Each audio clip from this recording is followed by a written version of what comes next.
Halo, Assalamualaikum warahmatullahi wabarakatuh. Saya Zain Permana. Saya merupakan seorang akademisi psikologi. Pada video kali ini, saya akan bahas beberapa pertanyaan atau pandangan umum yang terkait dengan psikologi. Psikologi adalah ilmu yang mempelajari perilaku dan proses mental. Sederhananya adalah gini, psikologi itu ilmu yang mempelajari bagaimana seorang manusia merespon lingkungannya, merespon dunianya melalui sikap dan perilakunya. Jadi yang kita nilai adalah bagaimana sikap dan perilakunya merespon kejadian. Jadi kalau ada kejadian yang menimpa dirinya, peristiwa yang menimpa dirinya ketika dia memahami dunianya, bagaimana seseorang ini merespon melalui psikologis, melalui proses-proses mental. Proses-proses yang kita nggak bisa lihat secara fisik. Nah, itu yang harus dipahami dulu tentang psikologi. Maka ketika seseorang mampu dengan tepat untuk merespon dunianya, itu disebut dengan sehat mental ya. Jadi ketika kita mengalami satu kejadian dan respon kita itu masih tepat dengan lingkungan, dengan dunia, itu disebut dengan sehat mental ya. Maka ciri sehat mental itu sebetulnya dua, yaitu sabar dan syukur. Loh, kok sabar dan syukur? Iya. Jadi ketika ada sebuah kejadian, kita masih mampu untuk berpikir positif, punya sikap yang positif terhadap kejadian itu namanya sabar. Ketika kita masih mampu memiliki kemampuan untuk bersikap positif dan punya perilaku positif atas sebuah kejadian, itu namanya sabar. Lalu syukur apa? Ketika kita mampu untuk menikmati dan menghayati apa-apa yang kita punya. Seringkali kita tidak menikmati dan menghayati apa-apa yang kita punya dan malah inginnya sesuatu yang tidak kita punya. Jadi sehat mental itu cirinya cuma dua, sabar dan syukur. Kalau kita masih mampu sabar, punya sikap perilaku positif atas kejadian, dan juga mampu menikmati kejadian saat ini, nggak mikirin masa lalu, nggak terlalu takut sama masa depan, itu lagi sehat mental. Sabar dan syukur ini membuat seseorang punya respon yang tepat terhadap kejadiannya. Berarti dia sehat mental. Itu yang harus dipahami terlebih dahulu. Seseorang disebut punya gangguan mental atau mulai terganggu mentalnya adalah ketika dia tidak punya kemampuan bersabar dan kemampuan bersyukur. Contohnya kemampuan bersabar. Ketika dia tidak mampu lagi punya pikiran, perasaan yang positif terhadap kejadian, ketika dia tidak mampu lagi untuk punya sikap dan juga perilaku positif, maka dia mulai terganggu mentalnya, mulai tidak sehat mental. Itu dari segi sabar. Dari segi syukur, ketika seseorang tidak berpikir dan merasa di saat ini, tapi kemudian pergi jauh ke masa lalu dan mengutuki, meratapi masa lalu, atau terlalu takut dan mencemaskan masa depan, dia sedang tidak bersyukur.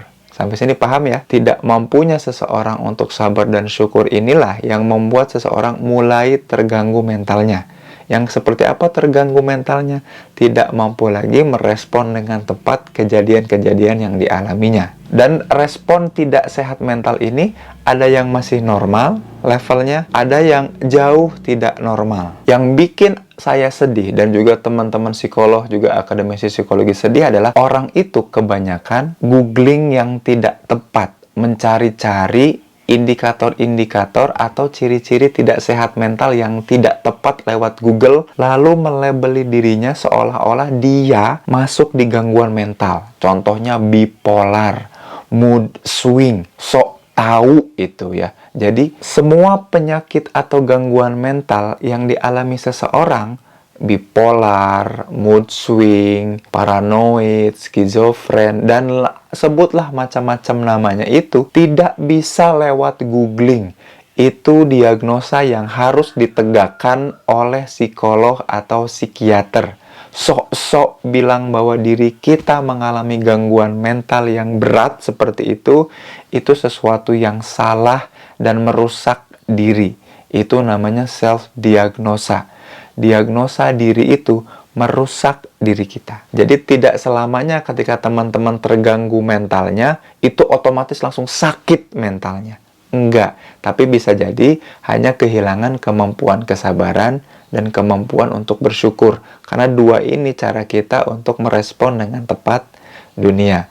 Maka apa yang perlu dilakukan untuk mengecek apakah level gangguan kita masih normal atau harus ke psikolog? Ya, cara satu-satunya dengan datang ke psikolog dan ke psikiater, bukan dengan googling atau sok tahu nyari-nyari ciri kita seperti apa. Lalu saya tidak akan menjelaskan bagaimana ciri-ciri gangguan jiwa, gangguan psikologis, tidak akan saya beritahu, takutnya malah menambah self-diagnose itu. Kalau teman-teman penasaran, merasa punya gangguan, terganggu dirinya, segera datangi profesional, yaitu psikolog atau psikiater terdekat.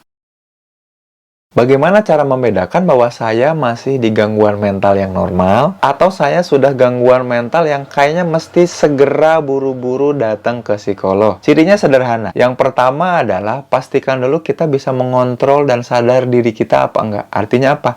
Ada kejadian, ada peristiwa, maka kita masih bisa sadar nggak atas kejadian atau peristiwa itu. Kalau misalkan nih, teman-teman masih mampu untuk bertanya seperti ini, aku kadang begini, terus tiba-tiba mood berubah jadi seperti ini, itu kira-kira bipolar nggak ya? Kalau masih mampu bertanya seperti itu, kalau masih mampu mengevaluasi kejadian, mampu untuk mikirin kejadian, itu masih normal. Yang dibutuhkan adalah kemampuan sabar dan kemampuan syukur tadi. Tapi kalau ternyata teman-teman tiba-tiba tidak sadar akan perilakunya, tiba-tiba ada skip hilang beberapa kejadian dalam hidup, atau yang biasanya rutin kita sadari betul, tiba-tiba loh, kok sudah sampai ke sini lagi? Jadi teman-teman tidak sadar dan tidak punya kuasa atas diri teman-teman, itu yang teman-teman harus buru-buru ke psikolog. Jadi kalau teman-teman masih mampu bertanya, masih mampu mengevaluasi kejadian hariannya, masih mampu menyadari betul setiap kegiatan sehari-harinya, itu masih gangguan mental yang wajar. Itu bisa jadi bukan gangguan mental yang harus ke psikolog, tapi cukup dengan sabar dan syukur. Bisa jadi itu antara stres atau frustrasi aja. Stres itu ketika ada sebuah kejadian dalam hidup kita, yang kejadian ini kita persepsi atau kita anggap sebagai beban. Namanya stres. Ya, dikasih tugas dari dosen, merasa ini beban dan ini berat, kita stres. Tapi stres itu tidak selamanya buruk, karena stres itu ada dua jenis. Ada stres yang buruk, yang negatif buat kita, ada stres yang baik buat kita. Kalau ada kejadian dan beban, kita stresnya negatif, jadi tidak berdaya, jadi merusak performance kita, namanya distress. Nah, ini stres yang umum terjadi kalau ngomongin soal stres. Tapi ternyata ada stres, ada beban, ada tekanan yang juga positif atau bagus. Namanya eustress. Dengan stres ini, kita performance-nya, penampilannya justru jadi baik. Dengan dikasih tugas sama dosen, performa kognitif kita, performa pikiran kita jadi bagus sebetulnya. Seringkali beban membuat orang jadi lebih baik. La yukallifullahu nafsan illa wus'aha. Nah, seringkali kita mempersepsi stres itu sebagai hal-hal yang negatif, padahal stres itu hal yang baik. Orang ditekan, diberi beban supaya tumbuh dan perform. Tapi ada juga yang dikasih beban dan ditekan, dia malah negatif. Loh, kok bisa jadi positif, jadi negatif? Gimana caranya supaya tetap positif?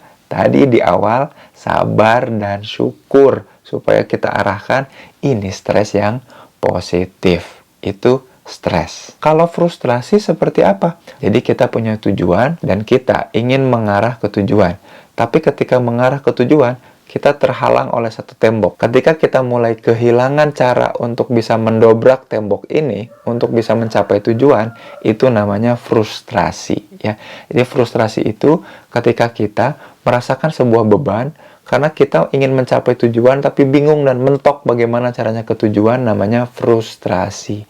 Nah, frustrasi ini akan menyebabkan agresi, yaitu perilaku kita yang dengan sengaja cenderung untuk menyakiti orang lain.